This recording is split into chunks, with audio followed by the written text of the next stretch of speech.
All in icon চ্যানেলে প্রথম হন তাহলে অবশ্যই এই চ্যানেলটিকে সাবস্ক্রাইব করবেন এবং পরবর্তী ভিডিওগুলি। আমাদের আজকের বিষয় লজিক্যাল রিজনিংয়ের ডাটা সাফিসিয়েন্সি।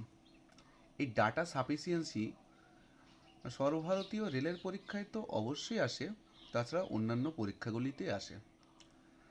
এই ডাটা সাফিসিয়েন্সি কোশ্চেন অনেক সময় বাংলাতে বা ইংরেজিতে আসতে পারে। আমি এখানে ইংরেজিতে করে দেখাচ্ছি, কিন্তু এই প্রশ্নটা সম্পূর্ণ পরীক্ষায় বাংলা ভার্সনেও থাকবে, অর্থাৎ দ্ব্যর্থ ভাষায়, বাংলা ইংলিশ যে কোনো ভাষায় করা যাবে। তাহলে আমরা দেখি যে ডাটা সাফিসিয়েন্সিটা কী জিনিস। ডাটা সাফিসিয়েন্সি কোশ্চেনের প্যাটার্ন হলো, প্রথমে একটি প্রশ্ন করা থাকে। এই যে এখানে দেখা যাচ্ছে কোশ্চেন, প্রথমে একটি প্রশ্ন করা থাকে। এই প্রশ্নে কোনো কিছুর একটা উত্তর চাওয়া হয়। যেমন এখানে কোশ্চেন করা আছে, what will be the total weight of 10 poles each of the same wait.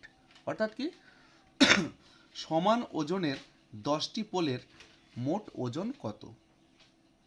এখানে দুটো ক্লু দেওয়া থাকবে, স্টেটসমেন্ট, এই যে স্টেটসমেন্ট দেওয়া আছে, দুটো স্টেটসমেন্ট দেওয়া আছে, এই দুটো স্টেটসমেন্ট দুটো ক্লু দেওয়া থাকবে, 1 নম্বর ক্লু এবং 2 নম্বর ক্লু। এবার আমাদেরকে যেটা করতে হবে, এখানে অপশনগুলো আমরা আগে দেখে নিই। অপশন এতে আছে A alone is sufficient while 2 alone is not sufficient. শুধুমাত্র যদি 1 নম্বরেরটা দিয়েই আমরা এই প্রশ্নটার উত্তর বের করতে পারি, তবেই এই অপশনটা হবে, অর্থাৎ এ অ্যালোন, অর্থাৎ 1 নম্বর একাই যথেষ্ট, যেখানে 2 নম্বর যথেষ্ট নয়। তাহলে আমরা এটা কিভাবে করব? তাহলে আমাদের মোট প্রশ্ন হলো, what will be the total weight of 10 poles each of same weight. আমাদের 10টা পোলের ওজন কত, এটাতে বার করতে হবে। তাহলে আমরা প্রথম শব্দটা পড়ি। বলছে 1/4 of the weight of each pole each 5 KG. একটা পোলের 4 ভাগের 1 ভাগের ওজনের 5 কেজি, ওজন হলো 5 কেজি। তাহলে এখান থেকে ক্যালকুলেশন করে কি আমরা বের করতে পারবো? আমরা পাশে ছোট করে করে দেখি। তাহলে 1/4 অংশের ওজন হলো 5 কেজি, 1 অংশের ওজন হলো 5 গুণিত 4, 20 কেজি। তাহলে 1 অংশ বলতে এখানে একটা পোলের ওজন। তাহলে 20 কেজির সঙ্গে যদি আমি 10 গুণ করি, টোটাল হবে 200 কেজি, অর্থাৎ 10টা পোলের ওজন 200 কেজি। আমরা কিন্তু 1 নম্বর থেকে, অর্থাৎ এই 1 নম্বর ক্লু থেকে আমরা উত্তরটা বের করতে পারলাম। ঠিক আছে, আমার এই অপশনটা হলো। এবার আমাদের 2 নম্বর ক্লুটাও দেখতে হবে। এখানে দেখি 2 নম্বরে কি বলা আছে, the total weight of 3 poles is 20 kilogram more than the total weight of 2 polls.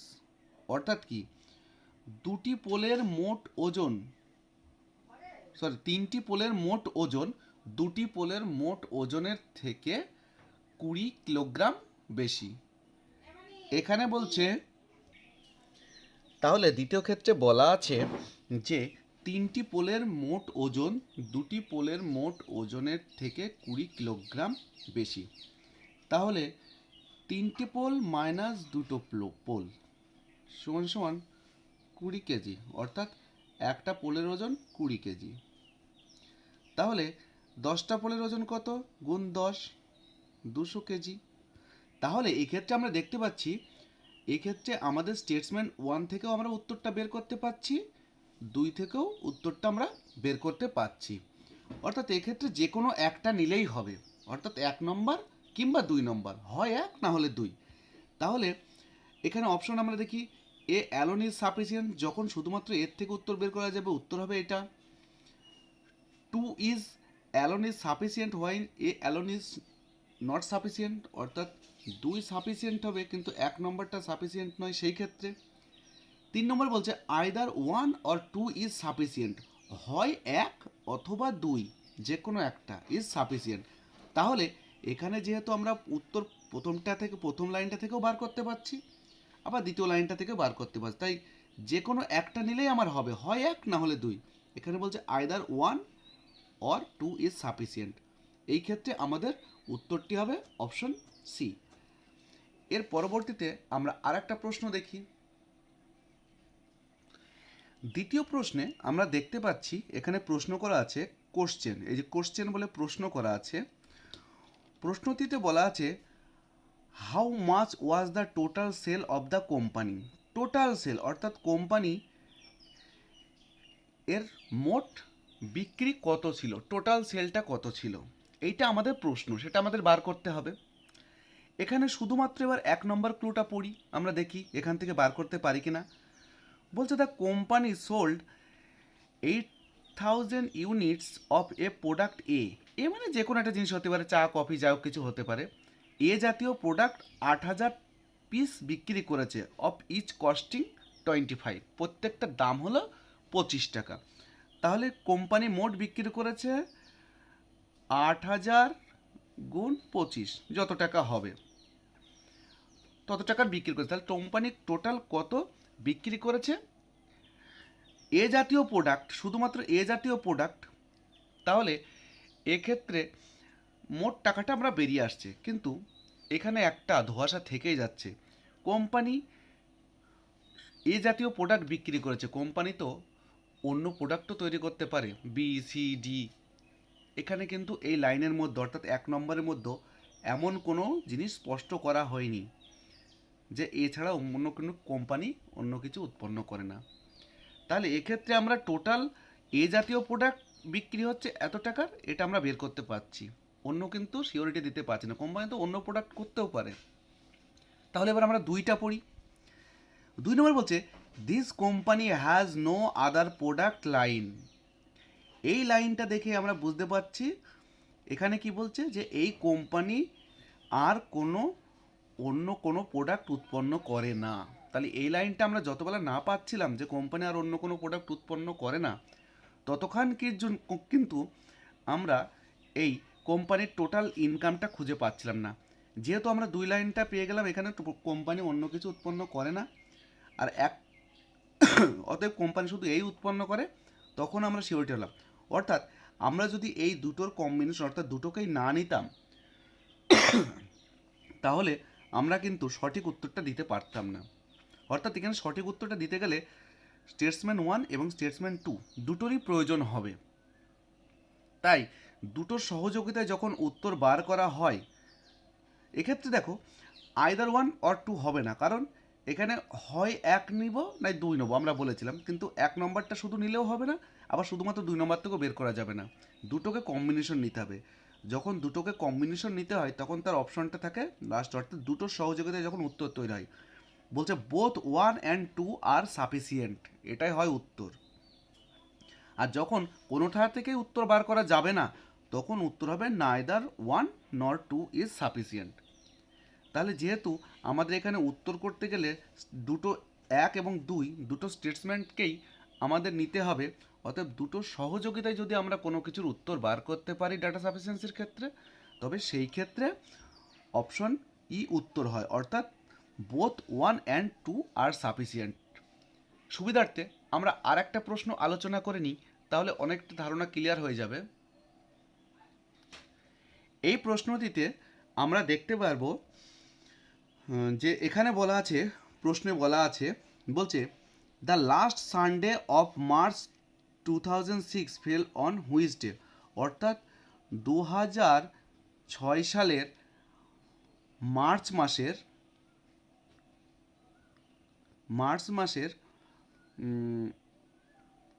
শেষ রবিবার কত তারিখ ছিল, শেষ রবিবার 2006 সালের মার্চ মাসের শেষ রবিবার কত তারিখ ছিল। তাহলে শেষ রবিবার কত তারিখ ছিল আমাদের বের করতে হবে, হুইচ ডেট। তাহলে এক্ষেত্রে কী হবে, শুধুমাত্র আমরা 1 নম্বরটা নিই, আমাদের নিয়ম অনুযায়ী শুধুমাত্র 1 নম্বরটা যদি আমরা নিই, তাহলে কি দেখাবে, the first Sunday of that month falls on 5th, অর্থাৎ সেই মাসের প্রথম রবিবার 5 তারিখ ছিল। তাহলে 2006 সাল, ঠিক আছে, প্রথম রবিবার 2006 সাল যতই হোক না কেন, এখানে যেহেতু মার্চ মাসের কথা বলেছে, লিপ ইয়ারের কাউন্টিংয়ের আমাদের কোনো প্রয়োজন নেই, সেটা লিপ ইয়ার হোক আর না হোক আমাদের কোনো দরকার নেই। মার্চ মাস, জানুয়ারি মাস 31, ফেব্রুয়ারি মাস হয় স্বাভাবিক 28, 29, যেহেতু এখানে ফেব্রুয়ারি মাসের কোনো কোশ্চেন নেই, অতএব মার্চ মাস কিন্তু সর্বদা 31 দিনে হয়। তাহলে এক্ষেত্রে প্রথম রবিবারটা ছিল 5 তারিখ, তাহলে প্রথম রবিবার ছিল 5 তারিখ, একটু ভালো করে দেখো, প্রথম রবিবার ছিল 5 তারিখ, তার 7 দিন যোগ হবে, 7 আর 5 12 তারিখে হবে, 12 তারিখ আবার একটা রবিবার হবে, তারপরে 7 দিন হয়ে 12 সাথে 19 তারিখে একটা রবিবার হবে, 19 আর সাথে 26 তারিখে একটা রবিবার হবে, 26 আর সাথে যেটা হয়ে যাচ্ছে সেটা 33 চলে যাচ্ছে, আর আসবে না। এই ক্ষেত্রে অনুযায়ী আমরা দেখছি 26 তারিখে রবিবার হবে। তাহলে প্রথম রবিবার যেহেতু 5 তারিখ, 31-এর মধ্যে রাখলে 5 তারিখ তার সঙ্গে 7 যোগ করলে 12 তারিখ, 12 তারিখ একটা রবিবার হবে, 19 তারিখ একটা রবিবার হবে, আর 26 তারিখ একটা রবিবার হবে। 26-এর সঙ্গে 7 যোগ করলে 33 চলে আসবে। তাহলে সেক্ষেত্রে আর প্রয়োজন লাগে না, যেহেতু 31-এ মাস, অত দূর যাওয়ার দরকার নেই। তাহলে শুধুমাত্র অপশন 1 থেকে আমরা বুঝতে পারছি যে এখানে 2006 সালের মার্চ মাসের শেষ রবিবার 26 তারিখ হবে। এবার আমরা অপশন 2-তে দেখি, অর্থাৎ স্টেটসমেন্ট 2-তে বলছে last day of that month was Friday. দেখো এখানে বলেছে সেই মাসের শেষ দিনটা ছিল শুক্রবার, তাহলে শেষ দিন মানে 31 তারিখ ছিল শুক্রবার, তাহলে 30 তারিখ ছিল বৃহস্পতিবার, একটু ভালো করে ভেবে দেখো, 29 তারিখ ছিল বুধবার, 28 তারিখ ছিল মঙ্গলবার, 27 তারিখ ছিল সোমবার, 26 তারিখ ছিল রবিবার। একটু ভালো করে দেখলে বোঝা যাচ্ছে, যেহেতু 31 তারিখ ফ্রাইডে ছিল, সেই অনুযায়ী আমরা যদি এগিয়ে আসি তাহলে 26 তারিখ রবিবার ছিল। তাহলে এক্ষেত্রে আমরা দেখতে পাচ্ছি প্রথমটার মতনই, অর্থাৎ আমরা যদি অপশন শুধুমাত্র 1কে নিই তাহলে উত্তর বের করতে পারবো, এবং অপশন শুধুমাত্র 2 অর্থাৎ স্টেটসমেন্ট শুধুমাত্র 2 নিলেও সেটা থেকেও আমরা উত্তর বের করতে পারবো। অর্থাৎ এক্ষেত্রে আমরা হয় 1 নম্বর নেবো, নয় 2 নম্বর নেবো। আমরা তো আগেই জানি এখানে হয় 1 অথবা 2 নিলে আমাদের যেটা করতে হয় সেটা আইদার 1 অর 2 ইজ সাফিসিয়েন্ট। তাহলে এইভাবে আমাদের স্টেটসম্যান কনক্লুশন করতে হয়। মূল কথা হলো স্টেটসম্যান কনক্লুশনে একটা প্রশ্ন থাকে, যেখানে ডাইরেক্ট প্রশ্ন করা থাকে, আমাদেরকে উত্তর খুঁজতে হয়। উত্তর খোঁজার জন্য দুটো স্টেটসম্যান দেওয়া থাকে, অর্থাৎ স্টেটসম্যান 1 এবং স্টেটসম্যান 2। এই স্টেটসম্যান 1 এবং 2 এগুলিকে আলাদা আলাদাভাবে পড়তে হয়। যদি শুধুমাত্র স্টেটসম্যান 1 থেকে উত্তর বেরোয় কিন্তু 2-এর থেকে যদি না বেরোয়, তাহলে অপশন 1 অর্থাৎ 1 is sufficient while 2 alone is not sufficient. যদি শুধুমাত্র 2 থেকে উত্তর বার করা যায়, 1 থেকে যদি না হয় উত্তর, তাহলে সেই ক্ষেত্রে 2 নম্বরটা হয়। যদি দুটো থেকেই বার করা যায়, অর্থাৎ যে কোনো একটা নিলেই হবে, হয় 1 অথবা 2, তাহলে আইদার 1 আর 2 থেকে সাফিসিয়েন্ট হয়। যদি দুটোর মধ্যে কোনো থেকেই উত্তর বার করা না যায়, তবে সেক্ষেত্রে কি হয়, নাইদার 1 নর 2 ইজ সাফিসিয়েন্ট। আর যদি দুটোর সহযোগিতায় উত্তরটা বার করা যায়, অর্থাৎ দুটো লাইনই লাগবে আমার উত্তরটা বার করতে গেলে, তবে সেই ক্ষেত্রে বোথ আর সাফিসিয়েন্ট উত্তর হয়। ডাটা সাফিসিয়েন্টির সিএনসির এটা ইংলিশে করালাম একটু, অর্থাৎ লেখাগুলো ইংলিশে থাকলেও বাংলায় বলেছি সম্পূর্ণ। যদি ভবিষ্যতে প্রয়োজন হয় তো বাংলায় ডাটা সাফিসিয়েন্সি নিয়ে আবার আলোচনা করা হবে। বুঝতে কোনো অসুবিধা হলে ডেসক্রিপশনে লিঙ্ক দেওয়া আছে, ওখানে প্র্যাকটিস করো, এবং তাও যদি সমস্যা থাকে তো কমেন্ট বক্সে কমেন্ট করো।